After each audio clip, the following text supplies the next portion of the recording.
She knows what she wants tonight. Moves fast like a neon tide. Confidence in every line.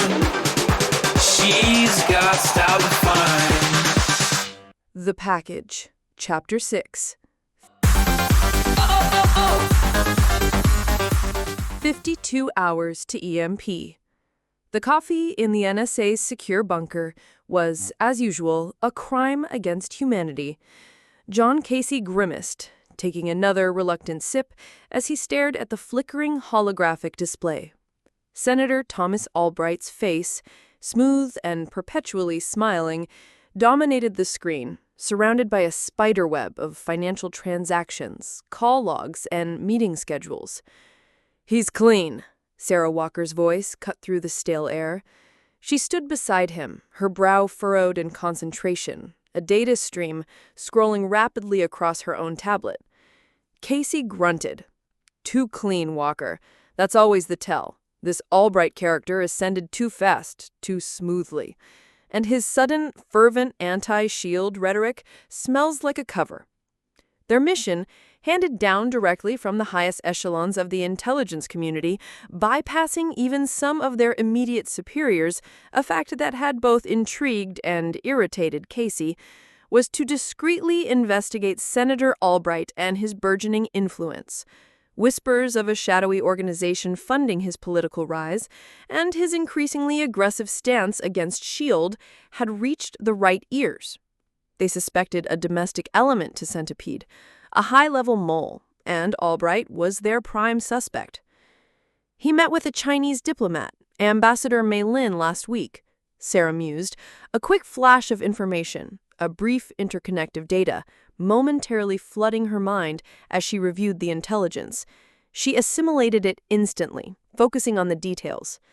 Unusual considering his typically isolationist stance on foreign relations, especially with China. "Lin's got a reputation," Casey commented, leaning closer to the screen. "Hardliner, head of some nebulous economic development committee, probably front for something else. And a tech CEO, Mr. Kendrick from Omnicorp. He's been cited at several of Albright's private fundraisers. Omnicorp has recently secured some highly lucrative government contracts, often without competitive bidding." Casey's eyes narrowed. "Omnicorp. They're big in robotics, AI, and black market exotic materials, if the whispers are true." He recalled a fragmented report from a deep cover asset months ago, mentioning Omnicorp's inexplicable interest in certain unusual geological formations that had turned out to be minor Chitauri debris sites. The pieces, though scattered, felt like they were starting to fit. "So we have a powerful, ambitious senator, a shadowy Chinese diplomat, and a morally ambiguous tech CEO. Walk into a bar," Sarah stated dryly. "They converge around a figure who, according to our intel, refers to himself only as the director. And he's allegedly pulling Albright's strings. No name, no face, just the director," Casey reiterated with a grunt. "Centipede's top dog. He's been untraceable. Not a single photograph, voice print, or verifiable record. Which suggests he has significant resources and a very effective deep cover network, the kind that can erase a person entirely." She pulled up a map of New York City, overlaying Albright's known movements.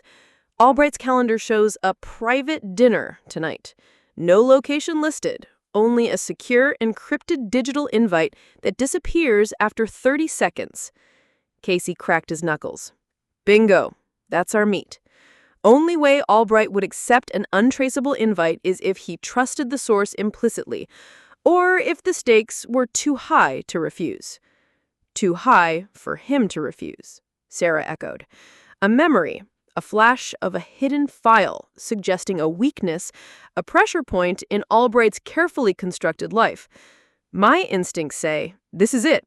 The director is moving, and he's doing it with powerful friends." "Good instincts, Walker," Casey grunted. Gathering his gear, he slung his rifle over his shoulder, the familiar weight a comfort. Time to go to New York and maybe, just maybe, meet the director. Their departure from the NSA bunker was as quiet as their investigation. They moved like shadows, two highly skilled agents converging on a single, elusive target, unaware that the game they were playing was about to plunge the entire world into a literal and terrifying darkness.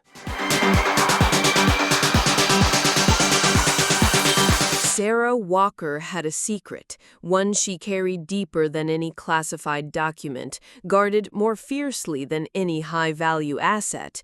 It was a secret born of necessity, of unexpected circumstances, and of a bond forged in the crucible of impossible missions. Sarah Walker was the Intersect.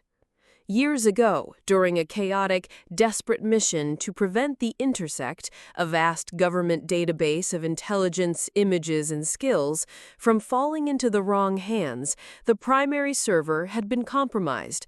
A rogue agent, working against protocols, had attempted to send the entire database to a civilian, a computer geek named Chuck Bartowski. The intent was to hide it in plain sight, to make him an unwitting, living repository.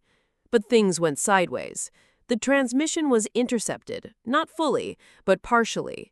In the ensuing scramble, with agents from multiple agencies converging, Sarah, in a desperate attempt to protect the data and prevent a global intelligence collapse, had placed herself in the path of the final corrupted data stream. The intent was to act as a firebreak, to absorb enough of the data to contain it, then purge it from her system.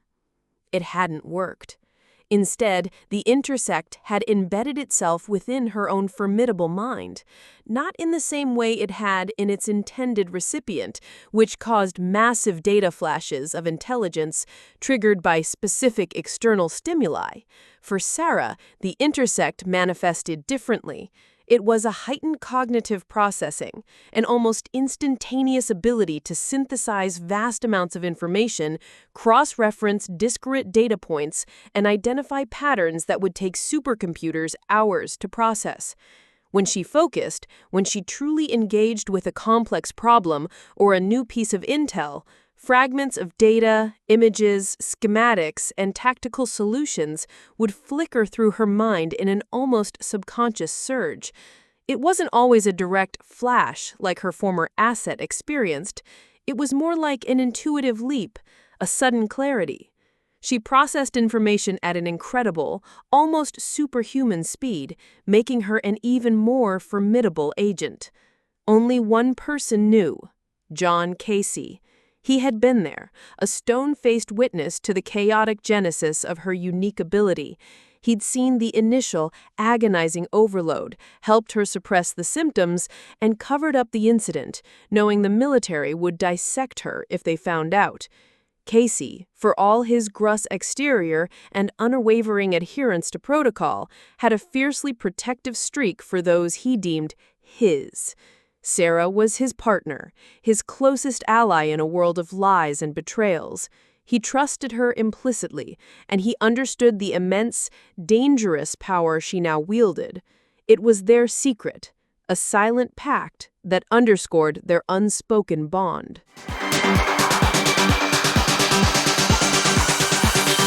47 hours to EMP. The black sedan, an unremarkable model, melted into the discreet traffic of Manhattan's Upper East Side. Casey drove, his eyes scanning the opulent brownstones, while Sarah, dressed in a sleek, elegant gown that belied the tactical gear hidden beneath, reviewed the digital invitation. No exact address, Sarah noted, her fingers tracing the faint, almost invisible watermark on the screen. Just a geofence. The invite activates a proximity sensor within 50 feet of the location. Old school security, new school delivery, Casey grunted. Means they don't want any digital footprint, but they also want to ensure no one just stumbles in. They cruised slowly down a tree-lined street, the rain from the earlier forecast holding off, replaced by a humid, oppressive stillness. As they passed a particularly imposing townhouse, adorned with understated security cameras and a heavily fortified, yet aesthetically pleasing front door, Sarah's tablet chimed. The private dinner invite now displayed a precise address. "That's it," she said, her eyes sweeping over the building, and as she did, a rapid series of images, an almost imperceptible flash of architectural schematics, surveillance layouts, and historical property records flickered through her mind. This wasn't just a townhouse, it was a self-contained fortress. Casey pulled the car into a discreet side street. "All right, Walker, you're the eye candy. Get in, get eyes on the director, and confirm who's playing in his sandbox. I'll be your overwatch, looking for secondary entry points and running a deeper scan on Albright's security detail." "Agreed," Sarah confirmed, her hand brushing against a hidden blade tucked into her gown. Her mind was already running through infiltration scenarios, cross-referencing the faint architectural flash with real-time observation. The building had a complex, hidden ventilation system and a discreet service entrance on the alleyway. She stepped out of the car, adjusting the strap of her evening bag, and walked, with confident grace, towards the imposing townhouse. As she approached, two burly men in dark suits, seemingly part of Albright's security detail, moved subtly to block her path. "Invitation, please," one of them asked, his voice flat. Sarah offered the tablet, its screen displaying the now activated invite. As the man scanned it, his gaze sweeping over her, Sarah's eyes flickered, analyzing his posture, his micro-expressions. She saw a trained professional, but also a hint of something else, a subtle tension in his jaw. Not just a bodyguard, but someone with the deeper agenda. Centipede. "Enjoy your evening, ma'am," he said, stepping aside. Sarah offered a polite, unrevealing smile and entered the townhouse. The interior was even more lavish than the exterior suggested. She navigated the opulent foyer, her senses on high alert, the subtle hum of hidden electronics barely registering to anyone else, but a distinct signature to her. She was a guest, but also a predator, slipping into the viper's nest. Outside, Casey watched her disappear, then engaged his own suite of discreet scanning tools. He began to map the townhouse's external defenses, looking for weaknesses, for a back door. He knew Sarah would find the director, but getting out, with the intel and a target on her backs, would be the real challenge. The game was on. The air in the director's penthouse suite was thick with the scent of aged scotch and the unspoken weight of immense power. Sarah Walker moved through the room with the practiced ease of a high society guest, her smile polite, her eyes subtly cataloging every detail. The faint hum of the building's hidden electronics, imperceptible to others, resonated like a low thrum in her ears, feeding her the subconscious data stream. She quickly identified the key players from Casey's briefing.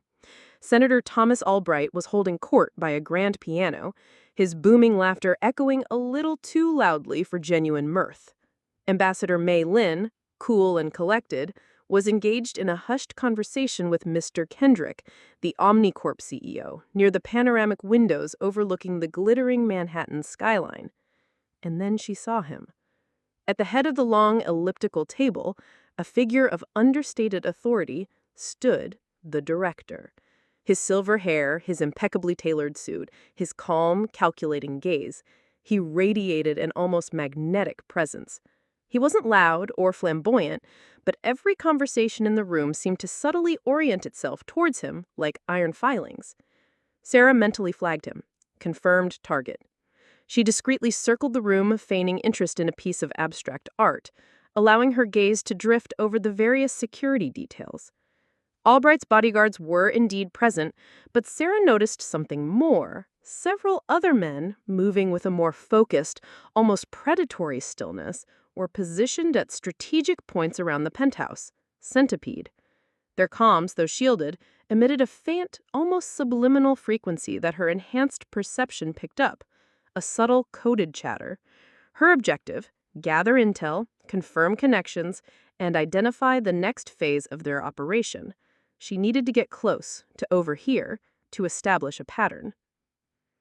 A liveried waiter approached her with a tray of champagne. Sarah took a glass, offering a polite thank you at first, but her attention was elsewhere. But the intercept did hit on something about the waiter. Not much, not clear, but something. Then her eyes, almost imperceptibly, flickered to a small, ornate side table near the director. On it, nestled amongst an assortment of decanters and cigars, was a secure tablet, its screen momentarily dark. As if on cue, the director moved, engaging Senator Albright in conversation. Senator, the initial phase went flawlessly. Your support has been, as always, invaluable. Albright chuckled, lowering his voice conspiratorially. The package, Director, the one S.H.I.E.L.D. intercepted. I still don't understand. Was that a test? The director merely smiled. A necessary validation, Senator. It confirmed our projections regarding external interference. Dr. Shaw's data is conclusive. Sarah felt a surge of information, a flash of an internal S.H.I.E.L.D. report on the intercepted device, overlaying with the director's words. Shaw. She now had a name for the centipede's scientific lead. The pieces were falling into place. She needed to get closer to that tablet. Fanning a sudden interest in the view, Sarah drifted towards the windows, casually positioning herself near Kendrick and Ambassador Lin. Their conversation was less guarded, more direct. The power output, Ambassador Lin said, her voice low. If what the director promises is true, this Exodus project will change everything. My government is prepared to commit significant resources for guaranteed access. Omnicorp has already invested heavily in the infrastructure. Our shielded facilities are already being refitted. We will be the backbone of the new grid. Exodus project. Sarah's mind instantly cross-referenced the phrase with fragmented intel on global energy initiatives. This wasn't just a weapon, it was a full-blown, world-altering energy system, and they were preparing to weaponize it. As the director excused himself from Albright to retrieve something from his jacket, he moved directly towards the side table. This was her chance. Sarah subtly dropped her champagne glass. It dropped with a muffled chime on the thick carpet. "Oh, my apologies," she exclaimed, feigning embarrassment. The director, momentarily distracted by the sound, turned his head. In that fleeting second as he reached for his jacket, Sarah's eyes, operating with the speed of the intercept, flashed to the secure tablet. In that split second, her mind processed the information on its screen. It was active. A complex schematic, pulsing with red and blue lines, flashed across her internal vision, along with a series of coordinates and a date. Site Gamma operational, T47 hours. The coordinates, the Site Gamma, the T47 hours, a direct timeline. The pieces clicked into place with terrifying clarity. This wasn't just a meeting. It was a final briefing before a major operation. The director's eyes, cold and assessing, briefly met hers as a waiter rushed to clean up the spilled champagne. Sarah offered a charming, apologetic smile, a perfect mask of innocence. "No harm done, ma'am," he said, his voice surprisingly calm. But in the depths of his gaze, Sarah detected a flicker, a hint of suspicion, a momentary assessment that lasted just a fraction too long. He hadn't seen her access the data, but he had noted her proximity, her gaze. She had what she needed. The connections, the names, the project, and the timeline. It was time to leave. Outside, John Casey had completed his external scans. He had identified 2 primary vehicle exit routes, both heavily monitored, and a series of less obvious service tunnels that ran under the block. He saw Sarah emerge, her elegant composure intact, but there was a subtle shift in her posture, a new urgency in her stride. "We have a problem, Casey," she said into her comms, her voice low and rapid. "Bigger than we thought. Centipede isn't just a terrorist group. They're planning a global power takeover. Project Exodus, Site Gamma, T-47 hours. As she subtly quickened her pace, trying to stay inconspicuous, she quickly relayed the names, the director, Dr. Shaw, and General Riker.